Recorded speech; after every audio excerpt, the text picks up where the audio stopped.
এই ভর্তা থাকলে ভাতের থেকে আপনি ভর্তাই বেশি খাবেন, এতটাই মজার। শুধুমাত্র এই একটি মসলার কারণে এই ভর্তাটি খেতে এতটা মজার হয়। চলুন রেসিপিটি শুরু করি। যেহেতু এখন ওলের সিজন চলছে, এই রেসিপির জন্য আমি এখানে একটু মোটা করে ওল কেটে নিয়েছি। চুলায় একটি কড়াইয়ে ওলগুলাকে আমি এখন নিয়ে নিচ্ছি। ১ কাপ পানি দিয়ে ঢাকনা দিয়ে দিচ্ছি সিদ্ধ হওয়ার জন্য। ১০-১৫ মিনিট পরে এমন সিদ্ধ হয়ে আসলে দিচ্ছি ১ চা চামচ হলুদের গুঁড়া। একটু নেড়ে দিচ্ছি।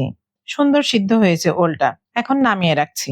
এ পর্যায়ে একটি মসলা তৈরি করে নিব। তার জন্য কড়াইয়ে দিচ্ছি ১.৫ চা চামচ আস্ত জিরা। জিরাটি হালকা আছে ভেজে নিচ্ছি। জিরাটি হালকা ভাজা হয়ে গেলে এখন দিচ্ছি হলুদ আর কালো সরিষা মিলিয়ে ৩ চা চামচ। সরিষা দিয়ে বেশি ভাজা যাবে না, কারণ সরিষা বেশি ভাজলে তিতা লাগে। হালকা আছে এভাবে ভেজে নামিয়ে নিচ্ছি। একই কড়াইয়ে আমি ৮-৯টি শুকনা মরিচ এভাবে ভেজে নিচ্ছি। মরিচের কালারটা চেঞ্জ হয়ে আসছে, এখন নামিয়ে নিচ্ছি। এখন পাটায় আগে ভেজে রাখা আস্ত জিরা ও সরিষা নিয়ে বেটে নিচ্ছি।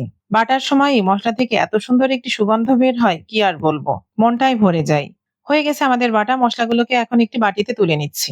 এখন ভর্তা করার জন্য একটি প্লেটে সিদ্ধ করা ওলগুলাকে নিয়ে নিচ্ছি। ভেজে রাখা শুকনা মরিচগুলাও নিয়ে নিচ্ছি। ১ চা চামচ লবণ নিচ্ছি।